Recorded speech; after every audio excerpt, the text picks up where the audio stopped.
दुनिया का सबसे बड़ा ट्रैफिक जैम शुरू हो चुका है। समंदर में खड़ी ये 150 से ज्यादा कार्गो शिप्स शॉर्टकट मारने के चक्कर में पनामा कैनाल से गुजरने के लिए अपनी बारी का इंतजार कर रही हैं। मजे की बात यह है कि हर शिप पनामा कैनाल से गुजरने के लिए $4 लाख पनामी गवर्नमेंट को देने के लिए भी तैयार है, लेकिन फिर भी अथॉरिटीज इनको पनामा कैनाल से गुजरने की इजाजत नहीं दे रही। कैनाल में ना ही मेंटेनेंस का काम चल रहा है और ना ही कैनाल का रास्ता किसी वजह से बंद है, बल्कि इंजीनियरिंग का चमत्कार पनामा कैनाल जिस पर पूरी दुनिया को फख्र था, वो एक बहुत बड़े क्राइसिस से गुजर रहा है। और ये जंग किसी और से नहीं बल्कि कुदरत के खिलाफ है।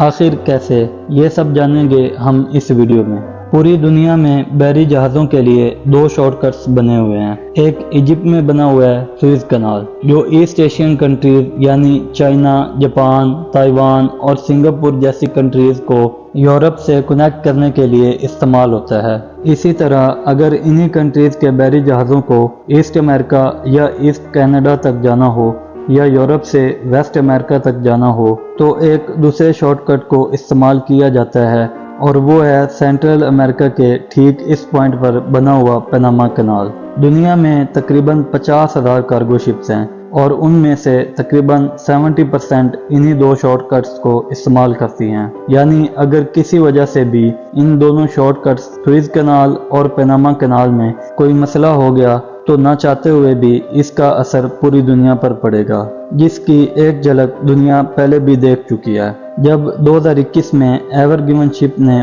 पूरे सुएज कैनाल की ट्रैफिक को 6 दिनों के लिए बंद कर दिया था। अगर ऐसा ही कुछ फ्यूचर में हुआ तो शिप्स को ऑल द वे घूम कर जाना पड़ेगा, जिसमें टाइम भी ज़्यादा लगेगा और फ्यूल कॉस्ट भी एक्स्ट्रा लगेगी, और घूम फिर कर ये एक्स्ट्रा कॉस्ट मुझे या आपको ही पे करनी पड़ेगी।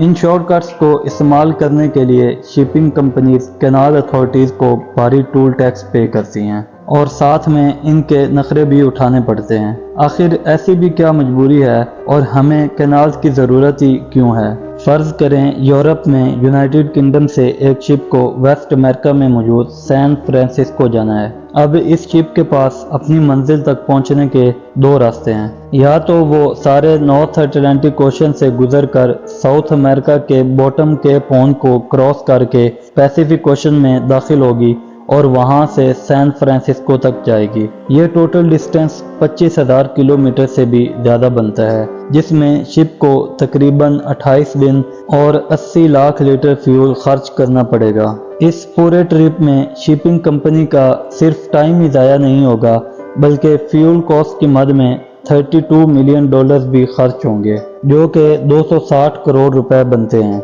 दूसरा रास्ता है यूनाइटेड किंगडम से सीधा कैरेबियन सी और यहाँ से पनामा कैनाल का शॉर्टकट इस्तेमाल करके सीधा पैसिफिक ओशन में और फिर सैन फ्रांसिस्को। पहले रूट में जहाँ 25,000 किलोमीटर का डिस्टेंस ट्रैवल करना पड़ रहा था, वहीं पनामा कैनाल को इस्तेमाल करके ये फासला कम होकर सिर्फ 14,000 किलोमीटर ही रह जाता है, यानी पहले वाले रूट से 44% कम। पनामा कैनाल की वजह से शिपिंग कंपनीज को फ्यूल कॉस्ट में तकरीबन आधी बचत होती है, जो कि $14 मिलियन बनती है। अब आपको लग रहा होगा कि शिप्स को पनामा कैनाल से गुजरने में ज़्यादा बचत होती है, इसलिए वो यहाँ से गुजरना ज़्यादा प्रेफर करते हैं, लेकिन ऐसा नहीं है। आजकल पनामा कैनाल से गुजरने वाली एक शिप का टोल टैक्स $4 लाख के करीब है, लेकिन कभी कभार ये रेट $8 से $10 लाख तक भी चला जाता है। तब भी ये शिप्स खुशी खुशी ये रकम अदा करती हैं। कैनाल्स को इस्तेमाल करने का सबसे बड़ा फ़ायदा टाइम की बचत है। अगर शिप्स एक रूट पर ही 15 या 20 दिन एक्स्ट्रा लगाएंगी, तो इसका मतलब ये हुआ कि साल में जो शिप एक रूट पर 24 बार चलती है, वो सिर्फ 12 बार चलेगी, और ऐसे उनके पास 50% कम बुकिंग्स होंगी। आसान लफ्ज़ों में कहा जाए तो टाइम इज़ मनी, और इसी टाइम को बचाने के लिए शिपिंग कंपनीज मुंह मांगी रकम देकर पनामा कैनाल से गुजरती हैं। پھر چاہے ان کو 8-10 دن تک لائن میں لگنا پڑے یا پھر کینال اتھارٹیز کے نخرے ہی کیوں نہ اٹھانے پڑے۔ پر ابھی مسئلہ یہ ہوا ہے کہ پاناما اتھارٹیز چاہتے ہوئے بھی شپس کو گزرنے نہیں دے سکتی۔ یہ مسئلہ ہے کیا، اس کو جاننے سے پہلے ہمیں یہ سمجھنا ہوگا کہ پاناما کینال کیسے کام کرتا ہے۔ یہ انجینئرنگ کا شاہکار جس نے بھی ڈیزائن کیا تھا وہ واقعی ہی کافی جینیس تھا، لیکن اتنا بھی جینیس نہیں کہ وہ قدرت کو ٹکر دے سکے۔ پاناما اسٹریپ پر اگر غور کیا جائے تو یہ 30 کلومیٹر چوڑی سینٹرل امریکہ میں موجود زمینی پٹی ہے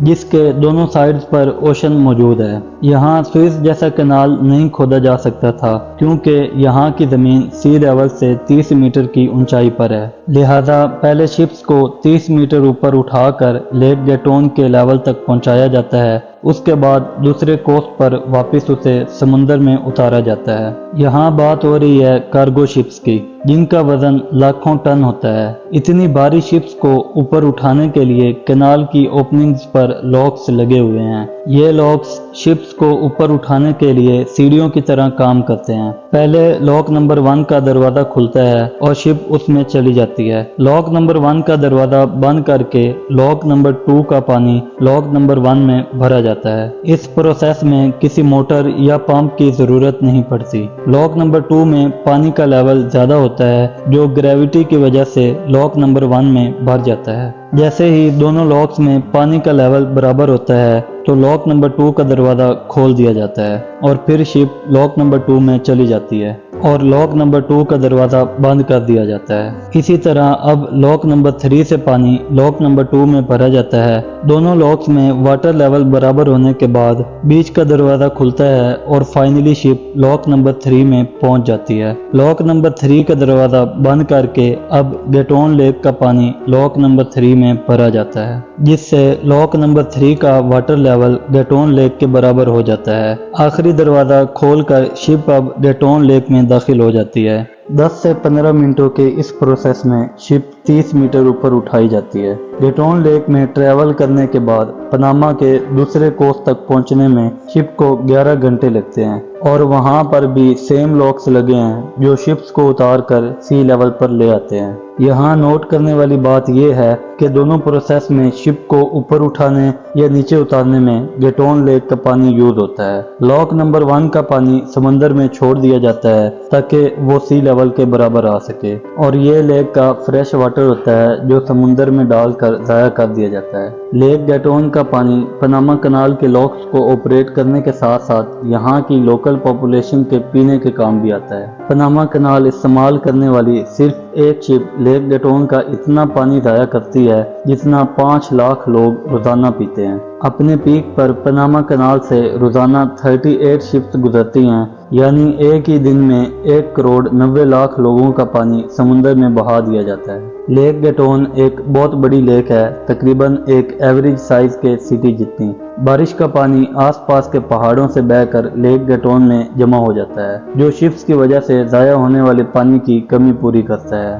110 سال پہلے جب پاناما کینال بنایا گیا تھا تب یہ کسی کے وہم و گمان میں بھی نہیں تھا کہ اگر لیک گیٹون میں بارش کا پانی کم ہو گیا تو تب کیا ہوگا، اور یہی مسئلہ اب پانامین گورنمنٹ کے گلے پڑ چکا ہے۔ ہر 7 سال میں ایک لہر آتی ہے جس میں پاناما کے ایریا میں بارشیں کم ہو جاتی ہیں اور یہ کرائسس ہر بار گمبھیر ہوتا جا رہا ہے، اور اب کی بار یہاں حالات اتنے خراب ہیں کہ پچھلے سال 2023 میں یہاں بارشیں نہیں ہوئیں اور ویدر ڈپارٹمنٹ نے 2024 میں بھی یہااں بہت کم بارشیں ہونے کی پریڈکشن کی ہے۔ اس چیز کو دیکھتے ہوئے پاناما اتھارٹیز کے پاس صرف 2 آپشنز بچے ہیں، یا تو وہ کینال چلا لیں یا اپنے لوگوں کو پینے کا پانی پرووائڈ کریں۔ کینال سے ان کو $4.32 بلین کی سالانہ آمدنی ہوتی ہے جو پاناما کنٹری کی ٹوٹل GDP کا بہت بڑا حصہ ہے۔ اگر کینال بند کرتے ہیں تو انکم ایفیکٹ ہوتی ہے اور اگر کینال کھولتے ہیں تو پینے کے پانی کا مسئلہ کھڑا ہو جاتا ہے۔ पंप से लगाकर भी समंदर का पानी लेक गेटोन में नहीं डाल सकते, क्योंकि उससे कैनाल तो आसानी से ऑपरेट हो जाएगी,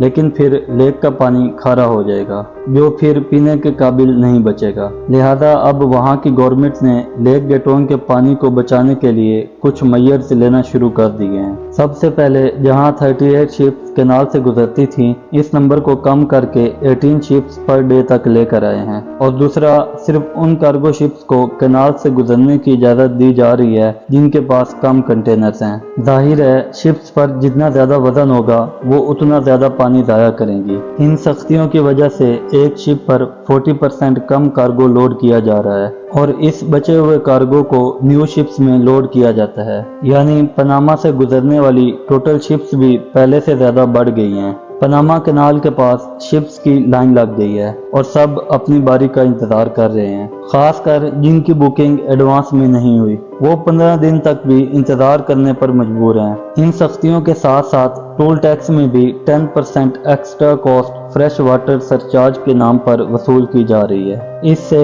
यूरोप से वेस्ट अमेरिका और ईस्ट अमेरिका से ईस्ट एशिया के रूट्स पर काफ़ी डिस्टर्बेंस पैदा हो गई है। कार्गो डिले हो रहा है और पनामा कैनाल पर एडवांस बुकिंग 3 महीने पहले करवानी पड़ती है। यानी जो कुछ अभी फैक्ट्री में मैन्युफैक्चर हो रहा है उसकी डिलीवरी के लिए पनामा कैनाल की बुकिंग मैन्युफैक्चरिंग से भी पहले करवानी पड़ रही है, वो भी महंगे दामों में। इस मसले को सॉल्व करने के लिए मुख्तलिफ प्रपोजल दिए जा रहे हैं, जिसमें बाई ओशन कॉरिडोर बनाया जाएगा, जिसमें शिप्स पहले एक कोस्ट पर कंटेनर्स अनलोड करेंगी, फिर वो कंटेनर्स ट्रक या ट्रेन में लोड करके दूसरी कोस्ट तक पहुंचाए जाएंगे और फिर वहां से दूसरी शिप्स में दोबारा लोडिंग होगी। ये ऑप्शन है तो काफ़ी अच्छा, लेकिन साउथ अमेरिका के वेस्टर्न पार्ट में एंडीज माउंटेन रेंज दीवार बनकर खड़ी है। 9000 किलोमीटर तक फैली हुई ये दुनिया की सबसे लंबी माउंटेन रेंज है। इसके बीच में रेल ट्रैक्स या रोड नेटवर्क्स बिछाना पॉसिबल नहीं है।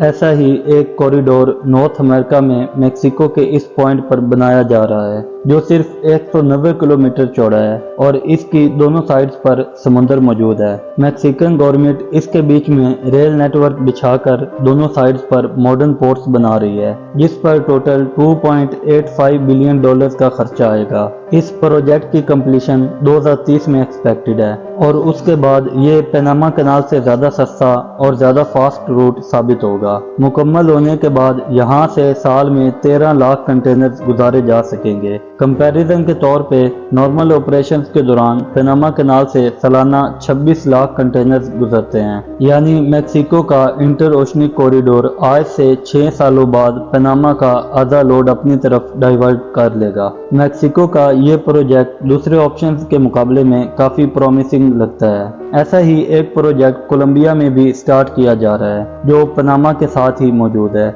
यहाँ भी मौजूदा ट्रेन नेटवर्क को बढ़ाकर कोस्ट टू कोस्ट फैलाया जा रहा है, लेकिन इस प्रोजेक्ट में भी कई साल लग जाएंगे। पनामा कैनाल का फ्यूचर पूरी दुनिया को अंधेरों में दिखाई दे रहा है। यहाँ बारिशें फिर से शुरू हो जाएंगी और कैनाल एक बार फिर से अपनी फुल कैपेसिटी पर काम करने लगेगा। पर आखिर कब तक? क्लाइमेट चेंज एक हकीकत है और उससे लड़ना किसी के बस की बात नहीं। हो सकता है आने वाले वक्त में यहाँ बारिशों की इतनी शॉर्टेज हो जाए कि कैनाल को हमेशा हमेशा के लिए बंद करना पड़ जाए। उम्मीद है ये वीडियो आपको पसंद आई होगी। मज़ीद वीडियोस देखने के लिए मेरा चैनल सब्सक्राइब कर लें और वीडियो देखने के लिए थैंक यू।